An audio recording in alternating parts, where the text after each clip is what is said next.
Everything you're about to hear was legal. That's precisely why it worked. And because it was sacred, no one thought to question it. When ancient economies collapsed or stagnated, later generations often attributed the collapse to corruption or moral decay. They searched for criminals who broke the rules, for conspiracies hidden in shadows, for villains who deceived the masses. But in Babylon, around 2000 BC, one of the most powerful financial systems operated openly, legally, and with complete divine approval: the Temple of Shamash at Sippar, the great temples at Babbar, the shining house dedicated to the sun god. These weren't hiding what they did. They documented every transaction on clay tablets. They employed scribes who recorded each loan, each interest payment, and each default. The system was transparent in its mechanics, codified in law, and blessed by the gods themselves.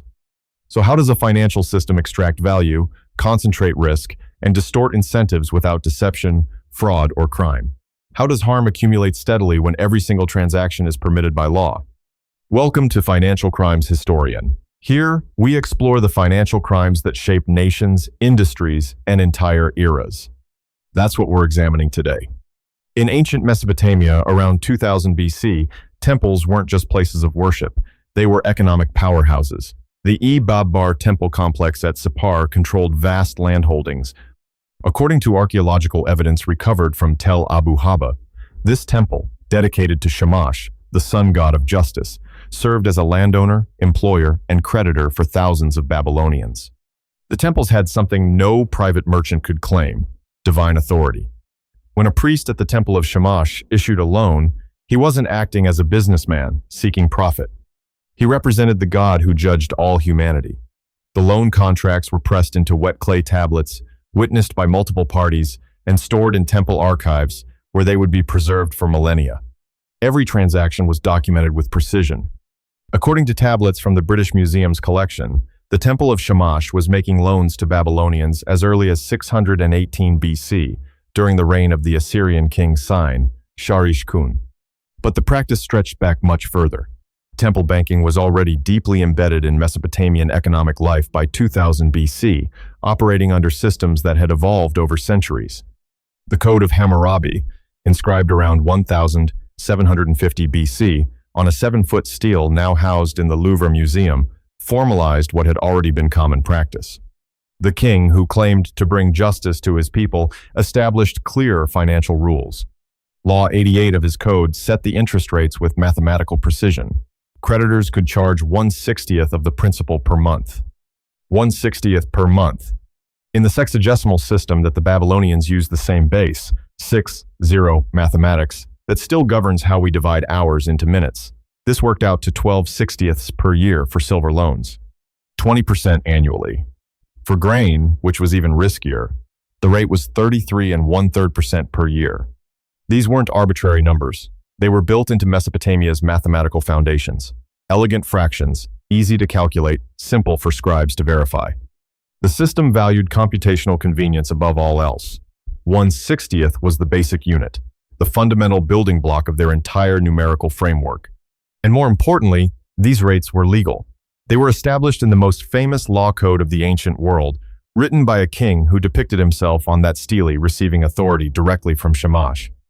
Hammurabi called his monument King of Justice. He claimed divine mandate from the sun god, who saw everything and judged all the earth. When law flows from the gods, questioning it doesn't just seem unnecessary, it becomes dangerous. Why borrowers and depositors felt safe. People trusted the temples for reasons that seemed entirely rational. These were sacred spaces, protected by divine forces that punished oathbreakers and thieves. Temples were perceived as eternal institutions, far more stable than any individual merchant family or wealthy household. They existed before anyone's grandfather was born. They would continue long after everyone's grandchildren died. According to historical records, depositors actually paid fees to store their gold and silver in temple vaults. People depositing gold in Babylonian temples around this period paid as much as 1/60th of the total deposited, that same elegant fraction appearing again. They paid for the privilege of having their wealth protected by sacred walls and priestly oversight. Borrowers, meanwhile, received what appeared to be favorable terms. Temple priests often offered lower rates than private moneylenders. Commercial creditors sometimes charged even higher interest. In some documented cases, borrowers were allowed to make food donations to the temple instead of paying interest. The temples presented themselves as charitable institutions, helping widows, orphans, and struggling farmers. This wasn't deception. The temples did provide these services. They did operate at rates that seemed reasonable compared to alternatives. The problem wasn't that they lied about their practices. The problem was structural, embedded in mechanisms that wouldn't become visible for generations. But here's what made the system particularly powerful: the moral cost of questioning it. To question a temple loan meant questioning the priests. To question the priests meant questioning their divine authority. To question divine authority meant risking punishment not just in this life, but in whatever came after. So, people didn't question. They assumed the system was sound because alternatives were unthinkable. Sacred institutions operating under divine law, recording everything on permanent clay tablets that couldn't be altered or destroyed, witnessed by multiple parties. What could go wrong? And over time, sacred legality didn't just reassure participants. It replaced scrutiny entirely. Let's look at how legality replaced scrutiny. Number 1. Deference to religious authority. The priests of Mesopotamian temples weren't just religious figures. They were the educated class. They controlled literacy. They controlled numeracy. They were accountants, lawyers, economists, and moral arbiters all concentrated in one institution. In a society where most people couldn't read or write, the ability to interpret clay tablets gave priests enormous authority. They understood the sexagesimal mathematical system that governed everything from timekeeping to land measurement. They could calculate compound interest, track debt obligations across years, and maintain records that stretched back generations. Here's something remarkable. Scribal students in Babylonia around 2000 BC were trained specifically in the mathematics of compound interest. Clay tablets from this period include school exercises that ask them to calculate precise questions. How long does it take for a debt at the standard rate of 1/60th per month to double? The answer: 60 months or 5 years. How long to quadruple? 10 years. How long to multiply by 64? 30 years. These weren't abstract exercises. They were training in the fundamental dynamics of exponential growth, how debt accumulates faster than agricultural production can expand. The scribes understood this mathematics intimately. They practiced these calculations repeatedly until the patterns became second nature. But this knowledge was concentrated within the temples and palaces. It wasn't shared with the farmers who borrowed grain to plant their fields, or the merchants who took silver to finance trading expeditions. The farmers knew they had to repay with interest, but they didn't understand the mathematics of compounding. They didn't know how to calculate the impact on their obligations after multiple failed harvests. Financial complexity was framed as ritual complexity. The detailed accounting systems, the specific interest calculations, the legal formulations in loan contracts, all of this was presented as sacred knowledge, too intricate for ordinary people to understand. This wasn't necessarily deliberate manipulation. It was social conditioning, built into the very structure of literacy and education. Knowledge was power, and that knowledge remained carefully guarded within sacred walls. When authority becomes sacred, questions stop feeling analytical. They start feeling inappropriate, even blasphemous. You don't question the priests about their loan calculations any more than you question their interpretations of divine will. The two are fundamentally intertwined in a society where gods speak through human intermediaries. This created a remarkable dynamic. The more complex the financial system became, the more it reinforced the need for priestly expertise. The more people relied on that expertise, the less they felt capable of questioning it. The knowledge gap wasn't just about information. It was about legitimacy, about authority, about who had the right to understand and who was expected simply to trust. Number 2, assumed oversight without evidence. Here's what made the system particularly difficult to scrutinize. Oversight was assumed to exist, but never actually verified. People believed the gods enforced fairness. They believed the king supervised the temples. They believed the priests monitored each other. They believed someone, somewhere, was watching to ensure everything operated correctly. Everyone assumed someone was watching. No one checked to confirm this was actually happening. The temples kept detailed records, yes.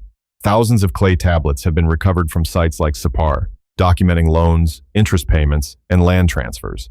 But who audited those records? Other priests. Who verified the interest calculations? Other scribes trained in the same system, using the same methods, following the same procedures. Who ensured that defaulted loans were handled fairly? The same institutions that held the loans in the first place. According to scholarly research on Hammurabi's reign, economic, political, and social life in this period was organized around two closely enmeshed institutions, the temple and the palace. They weren't separate entities with checks and balances. They were interdependent parts of the same power structure. Temple scribes and palace administrators worked together. They shared training, shared objectives, shared interests.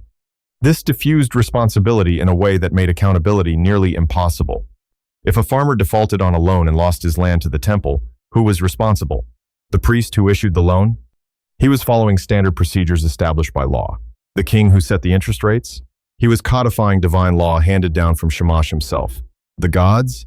They were beyond question. No single entity could be held accountable because the system distributed responsibility across multiple levels of authority, all of which reinforced one another. Everyone involved could claim they were just following the rules. And when everyone is just following the rules, no one has to answer for what those rules create. According to historical analysis, the temple and palace provided their employees with board and lodging. Scribes received food rations sufficient for 2 full meals per day. Their positions were secure as long as the institutions continued to function. Whether loans were repaid successfully or defaulted made relatively little difference to their personal welfare. The system needed them either way. Oversight was never verified. It was simply assumed. Because the alternative that these sacred institutions might accumulate wealth and power at the expense of ordinary people, all while operating completely within the law, was genuinely unthinkable. But unthinkable doesn't mean impossible. Let's examine the exploitable gap. Number 1. Where law stopped. The Code of Hammurabi was remarkably comprehensive for its time. Its 282 laws regulated marriage, property rights, trade, construction, medical practice, and debt. Law 122 required anyone depositing valuables with a banker to present articles and a signed contract to a notary before making the deposit. Law 124 guaranteed that depositors with properly notarized contracts could redeem their entire deposit. These were real protections. They prevented certain kinds of fraud. They established legal recourse for specific grievances. But there was something the law didn't address, something that would prove far more consequential than any individual act of theft or deception. The law governed permission. It didn't govern systemic risk. Law 88 capped interest rates at 20% for silver and 33% for grain, but it said nothing about cumulative debt saturation across an entire economy. It provided no framework for assessing whether a borrower could actually repay over multiple seasons of bad harvests. It created no obligation for lenders to verify the long-term viability of loans beyond the immediate transaction. The law defined what lenders could do. It didn't define what they should continue doing as debt began to accumulate throughout society. Agricultural loans operated on a seasonal cycle. Farmers borrowed grain or silver in the spring to plant their fields. They repaid after harvest in the fall. This worked fine when harvests were good. But when floods destroyed crops, or drought ruined the fields, or military conflicts disrupted planting, farmers couldn't repay. The debt didn't disappear. It carried over to the next year, with interest continuing to accrue. Law 48 of the Code addressed this specific situation. If a storm destroyed the grain, or the harvest failed, or the grain didn't grow for lack of water, the borrower didn't have to pay that year. He could wash his debt tablet in water, symbolically cleansing the obligation. This sounds like substantial relief, and in individual cases, it was. But notice what the law didn't prevent: rollover debt. If you borrowed 100 units of grain this year and the harvest failed, your debt might be forgiven. But what about next year's loan? The law said nothing about preventing new loans to people who had already defaulted once. Nothing about cumulative exposure. Nothing about the patterns that would emerge when bad harvests became frequent rather than exceptional. The law defined what could be done, not what should continue when the cumulative effect becomes harmful. Number 2, where extraction began. The extraction wasn't obvious. It didn't happen through individual acts of fraud or deception. It happened through the perfectly legal operation of compound interest applied to an agricultural economy with irregular yields. A farmer borrows 100 units of barley at the standard rate, 1/60th per month. If the harvest is good, he repays 120 units at year's end, his original principal plus 20% interest. The transaction is complete. Everyone is satisfied. But if the harvest fails, he can't pay. Under Law 48, that year's debt might be forgiven, but he still needs to plant next year's crop. So he borrows again. Now he's managing obligations from 2 harvest cycles. His exposure is growing. Over time, through repeated cycles of borrowing and partial repayment, debt compounds faster than agricultural output can grow. This is basic mathematics. The scribes knew it. They practiced calculating it in their training exercises. They understood that debt growing at 20% per year would outpace any realistic agricultural productivity. But there was no legal mechanism to prevent this from happening at scale. No requirement to assess cumulative borrower exposure. No obligation to consider whether the economic system as a whole could sustain the mathematics of exponential growth applied to biological production. When farmers couldn't pay, they had options under the law. They could pledge their fields as collateral. They could pledge their houses. They could pledge their livestock, their tools, their household furnishings. When those ran out, they could pledge family members. Law 117 of the Code explicitly permitted this. If a debtor fell into obligation and had to sell his wife, son, or daughter, or bind them over to service, they would work in the house of their purchaser or creditor for 3 years. In the 4th year, they would be released. This was debt peonage through legal default. No deception required, no fraud involved. Every step followed the law exactly as written. A farmer falls behind on his obligations, pledges his family members to work off the debt, and after 3 years, they're released if the debt is satisfied by then. If not, the cycle could continue. Historians studying this period describe how these arrangements broke up families. Debtors fled their homes to avoid repossession. They joined semi-nomadic bands on the desert fringes, abandoning their land rather than face the consequences of unpayable obligations. Archaeological evidence from this era shows land lying abandoned and agricultural productivity declining as the debt burden deepened. The temples and wealthy creditors accumulated what the farmers lost. Grain stores grew in temple vaults. Land holdings expanded through legal foreclosure. Not through theft, not through illegal seizure, but through the structural operation of interest-bearing loans in an economy where most people lived season to season. According to economic historians, peasants in this system were provided with land that they rented from the temples and palaces. They received tools, draft animals, livestock, and irrigation water. They grew barley, oil, fruit, and vegetables, a portion of which they had to pay to the state as rent after harvest. They also owned their own small plots of land, their homes, their personal livestock, and tools. But when they borrowed to supplement their production or cover shortfalls, they put everything at risk. And the mathematics of compound interest, operating legally and openly, gradually transferred wealth from these small landholders to the sacred institutions. No rules were broken, but value was steadily redirected from the many to the sacred center. The law permitted it. The gods sanctioned it. The records documented it openly. And because everything was legal, no one could claim it was wrong. Who benefited from this legality? First, let's consider temple institutions as primary beneficiaries. The temples gained a very specific advantage: the predictability of revenue, regardless of agricultural outcomes. When harvests were good, farmers paid their debts plus interest. When harvests failed, farmers defaulted, and the temple acquired their collateral land, animals, tools, sometimes the labor of family members. Either way, the institution's position strengthened. This wasn't because priests were evil or particularly greedy. It was because the legal structure created asymmetric risk distribution. The borrower bore all the uncertainties of agricultural production: floods, droughts, locust plagues, military raids, and unexpected weather patterns. The lender bore none of it. The law protected the lender's claim regardless of circumstances. Over time, temples accumulated land through foreclosure, not through conquest, not through illegal seizure, through the perfectly lawful operation of secured debt. Historical records show this pattern clearly. Small landholders who once farmed their own property became tenants of the land they had once owned. Temples expanded their direct agricultural operations, employing former independent farmers as laborers. The temples also gained political leverage. When you're the largest creditor in the city, you have influence over the king, over the military, over anyone who owes you money or grain. You don't need to threaten openly or coerce directly. Your position in the debt network gives you structural power that operates automatically. Sacred status didn't create this advantage. It insulated the advantage from challenge. You can't protest against a temple's lending practices without appearing to challenge divine authority itself. The priests could always claim they were just administering sacred law, following procedures established by the gods and codified by kings who received their authority from those same gods. They weren't lying, they were following the law. That was the entire point. The system was legal, documented, and transparent in its mechanics. No conspiracy was necessary because the structure itself produced the outcomes. Second, administrative intermediaries also benefited under this system. The priests and scribes who administered temple finance had their own incentives, separate from the institutional objectives.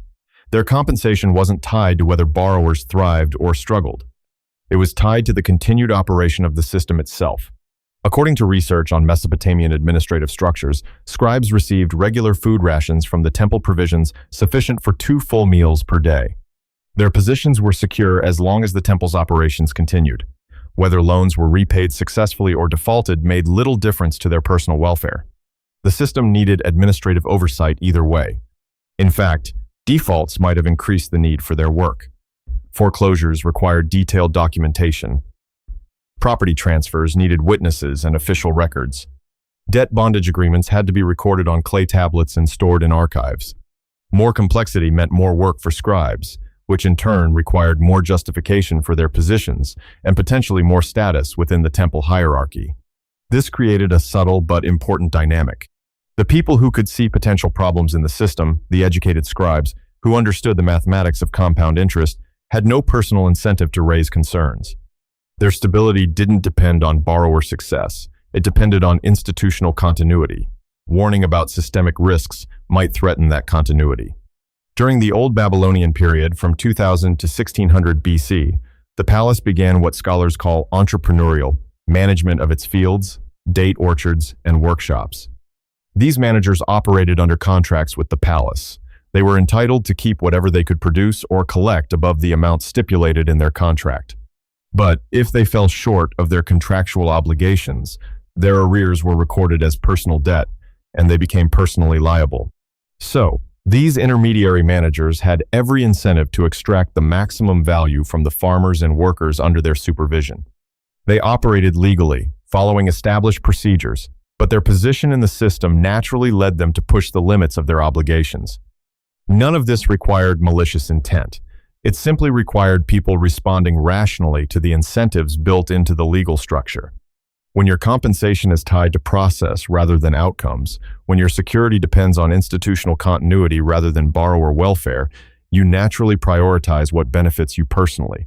The law protected this arrangement.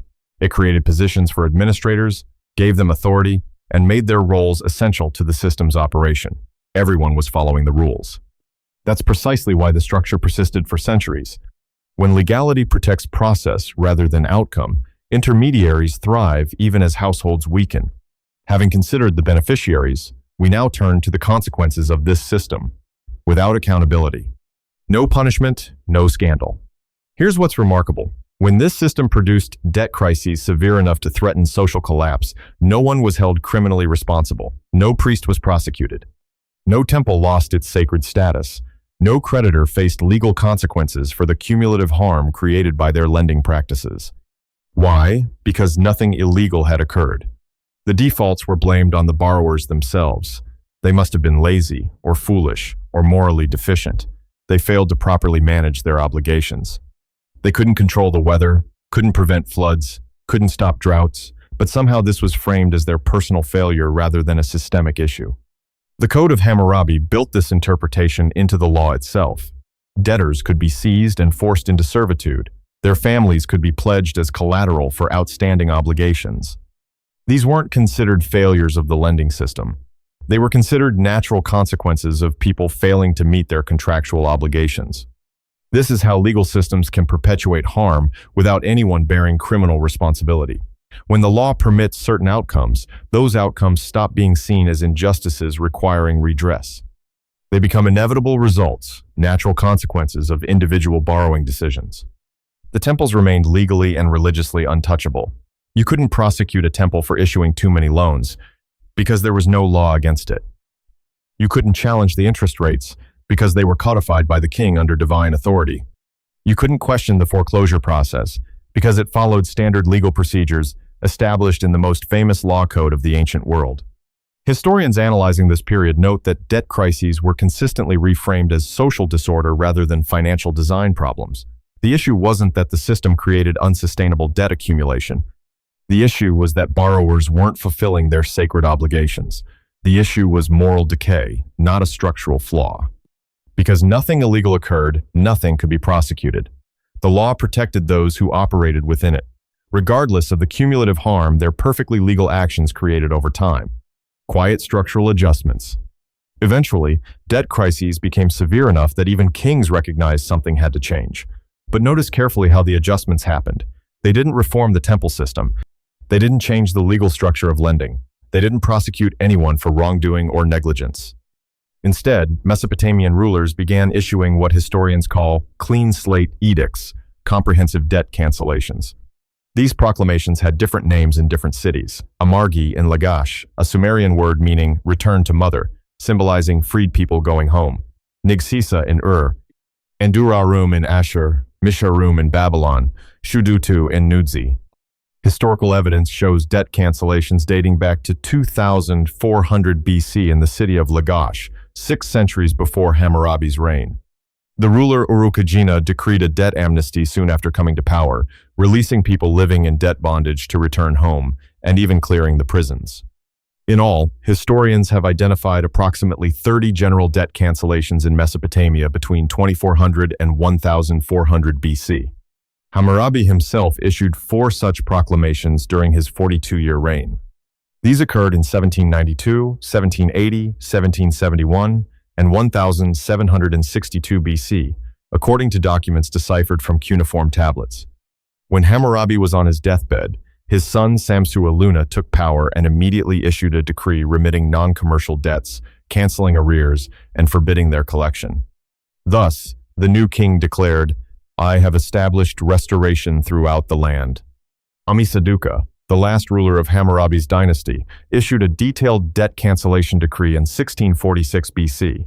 This edict was remarkably specific about preventing creditors from taking advantage of vulnerable families. It stipulated that official creditors and tax collectors who had expelled peasants must compensate them and return their property on pain of execution. These cancellations were celebrated as great acts of justice, spring festivals, proclamations of freedom. During Hammurabi's dynasty, a tradition was established of ritually destroying the clay tablets on which debts were recorded.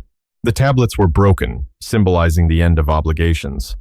But notice what didn't change: the system itself. The temples continued to make loans after each cancellation. The interest rates stayed the same.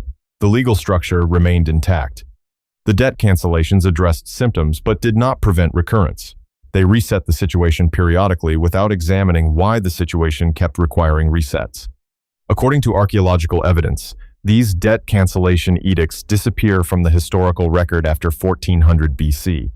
The tradition was gradually lost. Land continued to transfer to large private landowners. Debt slavery returned. The cycle continued, but without the periodic relief mechanism. The system was corrected periodically through royal intervention, but it was never questioned. The law remained the law. The temples remained sacred. The structure continued to operate exactly as designed, producing the same outcomes repeatedly. Because the problem wasn't that anyone broke the rules. The problem was the rules themselves. And when legality defines what's acceptable, changing the law becomes almost impossible, especially when the law claims divine origin. Let's look at why this pattern repeats. What happened in Babylon wasn't unique. It's a pattern that appears throughout financial history in different forms, across different societies and time periods spanning millennia. The mechanism is consistent. Legality creates comfort. When transactions are documented, regulated, and sanctioned by recognized authority, whether that's temples, governments, or chartered institutions, people assume they're safe. That comfort suppresses scrutiny. Why investigate deeply what's already been approved by a legitimate authority? Why question extensively what's already permitted by law? And when scrutiny is suppressed, fragile systems can grow large enough to create systemic risk. The lack of close examination isn't just an oversight, it's a structural feature. The system depends on people not looking too carefully, not asking too many uncomfortable questions, not demanding concrete evidence of long-term sustainability. Sacred or official status, whether it's temples in ancient Babylon, chartered banks in later eras, or government-sponsored enterprises in modern economies, repeatedly creates this dynamic. Authority provides reassurance. Reassurance discourages inquiry, and without sustained inquiry, risks accumulate invisibly until they reach critical mass.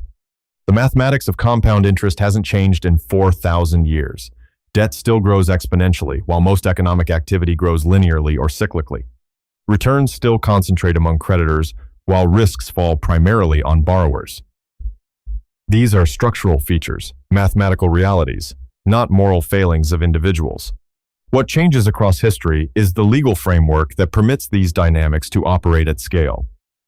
In Babylon, temple finance was backed by divine law and royal authority. In other periods and places, it takes different institutional forms. But the core pattern remains remarkably consistent. Legality, scaling, trust, faster than transparency can develop, creating systems too large to fail before anyone fully understands their fragility. The Babylonian system lasted for centuries before debt crises forced periodic resets through royal decree. Those resets addressed the accumulated symptoms. They didn't prevent the pattern from recurring because the legal structure remained fundamentally unchanged between crises. The same incentives, the same asymmetric risk distribution, the same mathematics of compound interest applied to uncertain agricultural yields. Legality creates comfort. Comfort suppresses scrutiny. And suppressed scrutiny allows fragile systems to grow large enough to matter until they finally break under their own accumulated weight, requiring intervention that addresses symptoms rather than causes. Before we close, I want you to think about something. Consider the financial systems you interact with today, the institutions you trust with your money, the structures that govern lending, borrowing, and credit. How do you know they're sound? Not because someone told you they're legal, but because you've actually verified the sustainability of their practices. When was the last time you questioned something simply because it was legal, documented, and approved by a recognized authority? Leave your thoughts in the comments section. And if this analysis made you reconsider how legality functions as protection, or perhaps how it sometimes substitutes for genuine safety, share this with someone who would benefit from thinking about these patterns. We need more people asking these questions, not to create panic, but to create understanding. If you want to understand how financial systems fail without crimes being committed, this channel is for you. We study incentives. We study structures. We study the quiet power of legality across history, not to condemn individuals, but to understand mechanisms. Not to create scandals, but to recognize patterns that repeat. The goal isn't spectacle. It's an analysis of how legal systems can permit systemic harm, how sacred or official authority can suppress necessary scrutiny, how complexity can obscure extraction, and how the absence of crime doesn't mean the absence of consequences. Subscribe to Financial Crimes Historian. We'll see you in the next video.